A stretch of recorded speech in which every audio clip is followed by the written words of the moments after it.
Thank you. Hi, everybody. Hi. Everybody loves a good story, right? It seems that somehow we love to gather all together and around a good campfire and tell us stories about ourselves, about our daily news, or about who we are and where are we going. What a question to make in a place like this, by the way. The thing is, somehow it is embedded in our DNA. It makes us the way we are. My relationship with storytelling goes back when I was a little child. And I remember particularly well an experience that I had when I was 8 years old. We went to a family trip to the cave of Altamira. The cave of Altamira is one of the most well-known caves of Paleolithic art all over the world. But what my parents told me, it was that we were going into a trip into a prehistoric cave. So what I was expecting was to find dinosaurs, saber-tooth, and all this kind of stuff. And what I found was nothing else but a cold, big cave full of ancient drawings and, crappy stuff. Yeah, that's true. The thing is, I ended up really disappointed, and the guide who was guiding and explaining us the cave somehow was aware of it, maybe because I was keep talking with my mom, where are my dinosaurs, asking, where are my dinosaurs, where are my dinosaurs? The thing is, he took me to one place in the cave and pointed out a drawing of a bison. It was a kind of a strange drawing because the bison, instead of having 4 legs, had 7. And he said, what do you see? And he didn't give me the time to answer. He just took out of his pocket a small torch and moved it really quickly from right to left. And what I saw made me, suddenly I saw the bison moving. I mean, the legs of the bison were moving. Later on, he explained to me that back in the days in the Paleolithic, the only source of light was light. I mean, was torch, was fire. And that people who draw that drawings did it this way because, or to add some movement to these animals, to recreate the image of the bison moving. I was so carried away by the story. I mean, not by the story itself, but by the way it was told to me, that I completely forgot about dinosaurs, saber-tooth, and all this stuff. Fast forward.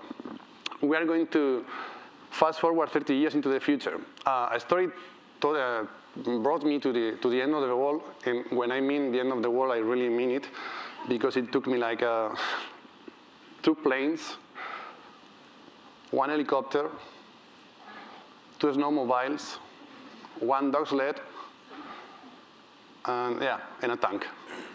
So, and that was the easy part. The thing is, this place that you already know, called Chukotka, is one of the home places, one of the birthplaces of storytelling. This is also the home place of the Chukchi people. The Chukchi people are a Paleo-Siberian tribe who has been living there for thousands of years. And because of its isolation, it's one of the places where animism has survived in a unique way, I could say that.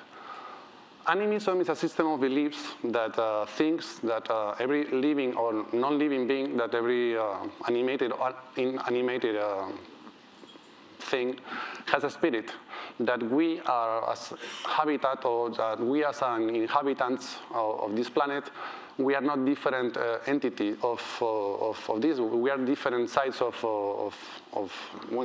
habitat, and inhabitants are different sides of the same entity. We belong together. There is a balance that we need to preserve in a way. The current situation is not easy at all because of human action and climate shifts.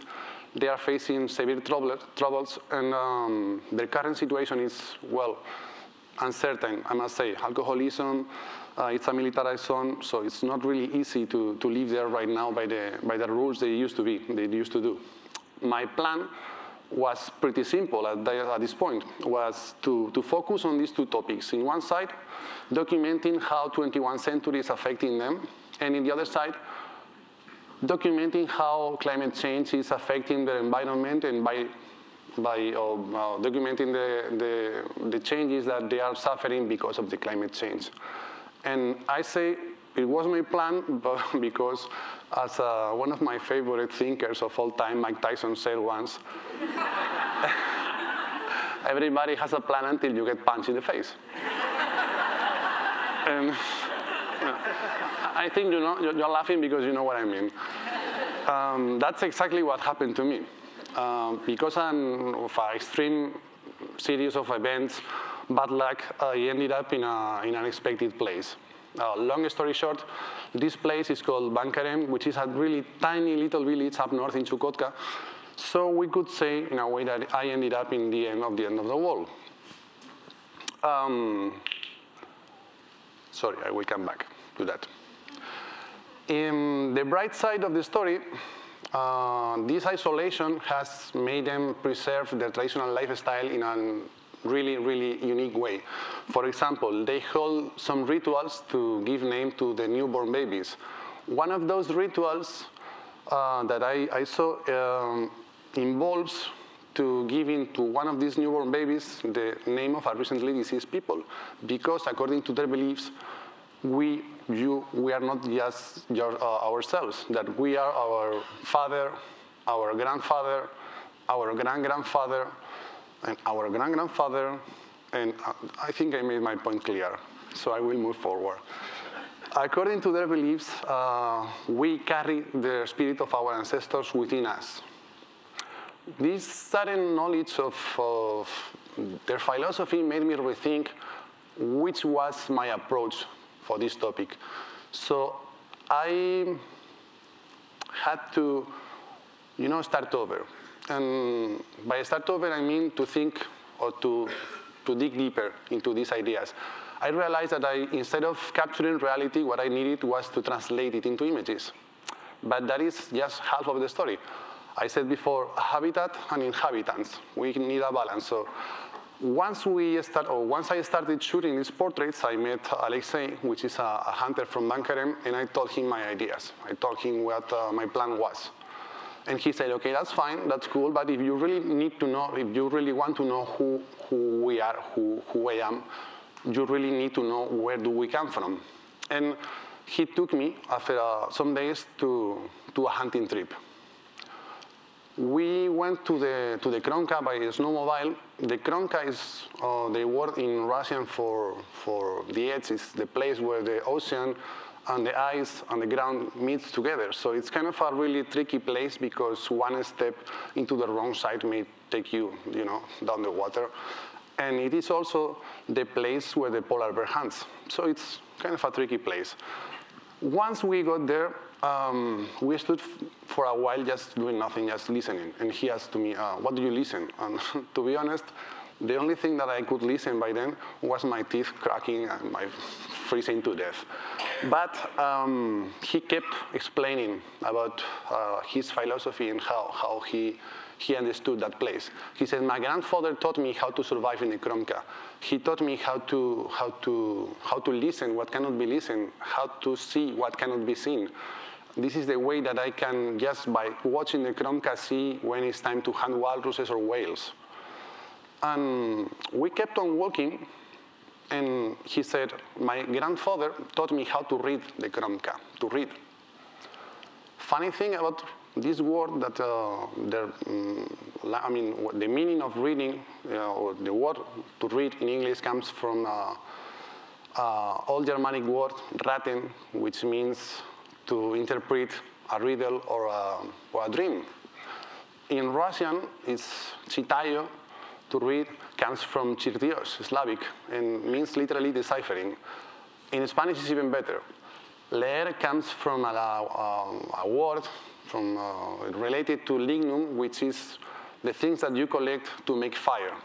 So you get the point of these things. At this point, we were walking by, and suddenly he stopped. And we saw some tracks in the snow, and he told me, if I look closer to them, I will be able to see many things. I will be able to see the future and the past. What do you see? That question took me 30 years back in a cave where I was in Altamira in my personal quest for dinosaurs.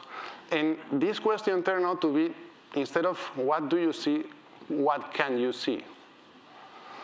By watching, in a certain way, these drawings of the cave of Altamira, I was able to see something that wasn't there at all. I was able to see wild bisons running in the wild. By watching, in a certain way, those tracks in the snow, I was able to see a polar bear hunting down a whale a few hours ago. The thing is that the stories are kind of emotional maps that allows us to explore places that we don't know, places or territories that we don't even know they exist. But once we know them, they become part of us. We explore our universe by what we feel, what we see, what we can see, This is because at some point, I believe that the stories are, or we are made out of the stories that we tell to ourselves. And this is why I think everybody loves a good story. Thank you.